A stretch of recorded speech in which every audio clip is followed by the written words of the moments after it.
नमस्कार सभी का। मेरा नाम है प्रियांशु और स्वागत करना चाहूँगा आप सभी का आज के पॉडकास्ट में। दोस्तों, 4 मार्च 2024 को भारत सरकार ने 4 साल के बाद एक नए कानून का नोटिफिकेशन जारी किया। इस कानून के बनने से लेकर लागू होने तक ये कई तरह के विवादों में रहा।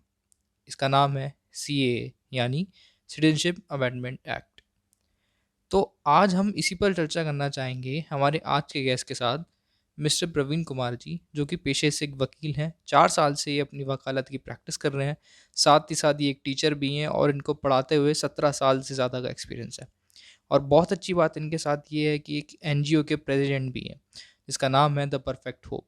ये एनजीओ गरीब बच्चों को शिक्षा देता है, उन्हें मुफ्त में खाना खिलाता है, राशन देता है। साथ ही साथ रिसेंटली इन्होंने एक पैड डिस्ट्रीब्यूशन का कैंपेन भी लॉन्च करा है। प्रवीण जी, मैं स्वागत करना चाहूँगा आपके इस पॉडकास्ट में। नमस्कार प्रियांशु जी, बहुत बहुत धन्यवाद आपका मुझे इस पॉडकास्ट के लिए बुलाने के लिए और मेरे विचार जो है अपने शेयर करने के लिए। बात करते हैं हम पॉडकास्ट की सबसे बेसिक क्वेश्चन से। ये सीए है क्या, और इसे जो प्रिपेयर किया गया, इसकी थोड़ी पीछे की हिस्ट्री क्या थी, हमारे दर्शकों को प्लीज़ ये बताइए एक बार। सीए जो है भारत सरकार ने नागरिकता देने का कानून बनाया है, जो कि भारत से बाहर जितने भी प्रवासी रह रहे हैं, जो भारतीय हैं, जो एक विशेष धर्म जो कि मुस्लिम धर्म उसको छोड़ के हिंदू, सिख, ईसाई, जैन, बौद्ध उन सबको नागरिकता देने का कानून है। किसी की नागरिकता छीनने या लेने का कानून नहीं है ये। इसकी हिस्ट्री ये है कि इसको जो है बहुत टाइम से ये विचार चल रहा था। 2018 में ये कैब आया था, कैब का सिटीजन अमेंडमेंट बिल इन्होंने पेश किया था लोकसभा में, संसद ने पेश किया। लोकसभा राज्यसभा की दोनों की सहमति से इसको निर्विरोध इसको पास कर दिया गया। राष्ट्रपति की मंजूरी के बाद 2019 में ये बनने के बाद इसको पूरी तरह से लागू कर दिया गया था। उसके बाद जो है इसका विरोध होना शुरू हो गया। एक विशेष समुदाय के लोगों ने इसका विरोध करना शुरू कर दिया। उनको ऐसा लगा कि ये नागरिकता छीनने का कानून है, जबकि ये किसी की नागरिकता इससे जाएगी नहीं, बल्कि ये नागरिकता देने का कानून है। हाँ, एक विशेष वर्ग को इसके अंदर शामिल नहीं किया गया। क्यों? क्योंकि अगर पूरी दुनिया के अंदर हम देखेंगे, ईसाई धर्म के बाद अगर किसी धर्म के देश के लोग ज़्यादा हैं, तो मुस्लिम समुदाय के लोग पूरी दुनिया में ईसाइयों के बाद आते हैं। तो भारत ही एक ऐसा देश है जहाँ पे हिंदुओं का या किसी जैनों का, ईसाइयों का या उनका नहीं है धर्म और देश नहीं है। तो इनको इसलिए 4 करोड़ लोग, लगभग 4 करोड़ लोगों को नागरिकता देने का कानून है, जो अप्रवासी हैं, भारतीय हैं। सर, मेरा अगला सवाल आपसे ये है कि इसका प्रोसेस क्या होगा किसी को सिटीजनशिप देने का? वो किस तरह से एक इंसान को सिटीजनशिप प्रोवाइड करी जाएगी भारत की? आप ये प्रोसेस थोड़ा समझाइए हमारे दर्शकों को। सिटीजनशिप देने का कानून बेसिकली ये है कि जो अप्रवासी हैं, भारतीय हैं, उनके फ़ोरफ़ादर्स या कोई भी किसी भी तरह का संबंध भारत से रहा है और वो जो हैं हिंदू हैं, सिख हैं, ईसाई हैं, जैन हैं, बौद्ध हैं, क्योंकि ये सब जो है एक ईसाई धर्म को छोड़ दिया जाए, बाकी जैन, बौद्ध, सिख वो सब हिंदू धर्म की ही शाखाएँ हैं और हिंदू धर्म से ही निकले हुए धर्म हैं। तो इसलिए इनको जो है भारतीय प्रवासी मानते हैं।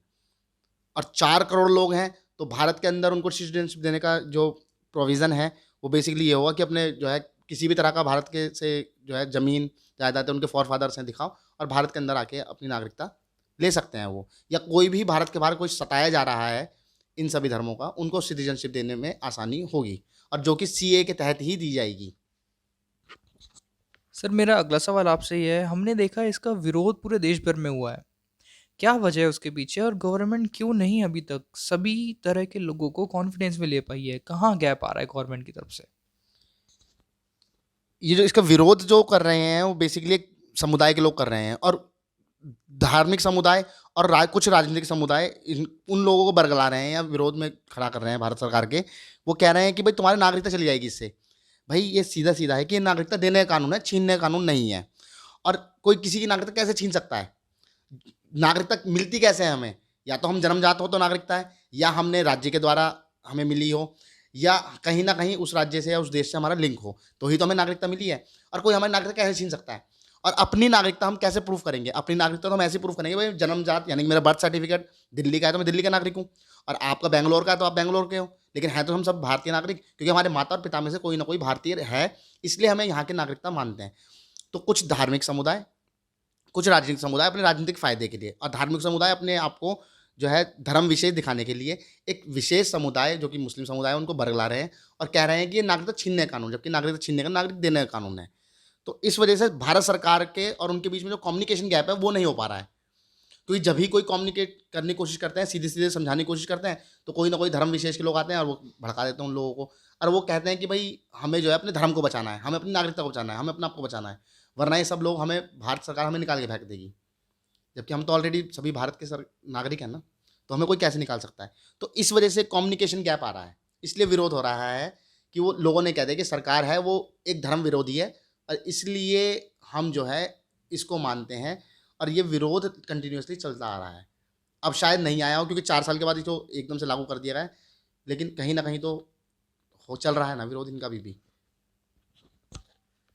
सर मेरा अगला सवाल आपसे ये है कि गवर्नमेंट ने भला इतना टाइम क्यों लिया इसको इम्प्लीमेंट करने में, और आपको क्या लगता है कि इसकी टाइमिंग के पीछे इलेक्शंस का कोई रीज़न तो नहीं है? जब ये लागू किया गया था 2019 में, उसके बाद 19 से ही इसका विरोध होना शुरू हो गया था और 20 में, क्योंकि जब लास्ट टाइम मार्च में कोविड आया, उसके बाद इसको पूरी प्रॉपर तरीके से बंद कर दिया गया था और विरोध तो कंटिन्यूअसली चल रहा था और अभी भी कहीं न कहीं इसको जो है विरोध हमें देखने को मिल जाएगा, क्योंकि धार्मिक समुदाय रुक नहीं रहे हैं, बरगला रहे हैं लोगों को कि भाई तुम्हारी नागरिकता जा रही है। लेकिन सरकार ने अब सीधे-सीधे शब्दों में आके कहा है कि ये नागरिकता देने का कानून है, छीनने का कानून है ही नहीं। क्योंकि सरकार ने एक पहलू दिखाया था पहले कि भई ये नागरिकता दे रहे हैं 4 करोड़ लोगों को, लेकिन इस विशेष धर्म को नहीं देंगे। लेकिन लोगों को साथ-साथ ये बताया था भाई तुम्हारी भी नागरिकता चली जाएगी, तुम्हें डिटेंड सेंटर में डाल देंगे, डिटेन कर देंगे, ये सब कुछ। अब जो है 4 साल के बाद शायद सरकार को ऐसा लगता है कि हमें इससे पॉलिटिकल फ़ायदा होगा, हम किसी विशेष धर्म के समुदाय के लोगों को खुश कर सकते हैं, तो ये भी एक राजनीतिक मैटर हो सकता है। और एक भारत के अंदर जो है, एक बहुत बहुल संख्या जो है वो हिंदुओं की है। तो भारत के अंदर कहीं न कहीं इसका राजनीतिक फ़ायदा तो मिलेगा, डेफ़िनेटली मिलेगा, कि सरकार ने जब अपनी बात कही, वो लागू किया और उसके अंदर जो है एक समुदाय को छोड़ के बाकी सभी समुदाय भारत के साथ हैं। क्योंकि उनके लोग कहते रहते हैं कि भई हमें एक समुदाय के वोट की ज़रूरत नहीं है, हमारे पास ऑलरेडी अब इतने वोट हैं कि हम जीत सकते हैं, सरकार अपनी बना सकते हैं। तो शायद इस वजह से जो है इसका जो है इलेक्शन के समय पे फ़ायदा लेने की कोशिश की भी जा रही है। सर इसका एक और क्रिटिसिज्म में बहुत ज़्यादा देखने को मिलता है और कहा जा रहा है कि ये जो सिटीजनशिप दी जा रही है वो रिलीजन के बेसिस पे दी जा रही है, यानी धर्म के आधार पर। तो ये देखा जाता है कि आर्टिकल 14 के वायलेशन के तौर पे किस तरह के डिस्क्रिमिनेशन करा जा रहा है एक खास समुदाय के साथ। आप इस पे किस तरह रिस्पॉन्ड करते हैं? मैं इसके नेगेटिव और पॉजिटिव दोनों की पॉइंट बोल सकता हूँ। जो आर्टिकल 14 है, जो हमारा राइट टू इक्वालिटी है, समानता का जो अधिकार है, उसका वायलेशन हो रहा है कि सभी समान हैं। लेकिन भारत के अंदर तो इन्होंने सभी को समान करा है। सिर्फ़ एक विशेष धर्म के लोगों को तो हम सम जो है सिटीज़नशिप नहीं दे रहे हैं, बाकी तो हम सभी को दे रहे हैं। और वो विशेष धर्म के लोग भई अगर कोई भारत के बाहर कोई मुस्लिम देश है और वो वहाँ पे रह रहा है, तो भारत में क्यों आना चाहता है वो? उसके पीछे का रीज़न है। और क्योंकि बहुत सारे टेररिस्ट का कोई धर्म नहीं होता है, टेररिस्ट अटैक होते रहते हैं, तो इस करके भी सरकार शायद चाहती है कि भई एक जो बाहर जो लोग सेटल हैं अपने धर्म के देशों में, अपने धर्म के लोगों में, उनको क्यों ही लाना है? हम तो भारतीय अप्रवासियों को लाने की बात कर रहे हैं ना। और भारत के जो अप्रवासी हैं, अगर वो मुस्लिम भी हैं, तो भारत के अंदर आते हैं, रहते हैं, तो भारत को कोई दिक्कत नहीं है, ठीक है? तो भारत के अंदर आर्टिकल 14 का जो है, कुछ भी डिस्क्रिमिनेट नहीं हो रहा है, right to equality as it is है, क्योंकि जितने समानताएँ, जितने अधिकार, जितनी स्वतंत्रताएँ भारत के अंदर सभी धर्मों को मिलती है, वो एक विशेष धर्म को, मुस्लिम धर्म को भी मिलती है। और भारत के बाहर जो है, भारत के लोगों के साथ जो एक विशेष धर्म के नहीं हैं, उनके साथ भेदभाव होता है, वो सबको पता है। तो भारत के अंदर इक्वालिटी है और इक्वालिटी के बेसिस पे ये हो रहा है। लेकिन हाँ, भारत के बाहर से जो अलग आता है तो उसके लिए शायद वो इक्वालिटी ना दिखे, और कुछ ऐसे समुदाय, राजनीतिक समुदाय या धार्मिक समुदाय को इक्वालिटी भी नहीं दिखेगी। तो वायलेशन है वो इस वजह से है, क्योंकि हम जो हमारे साथ जो भेदभाव होते हैं दूसरी कंट्री में, उनके हम विरोध में खड़े हैं।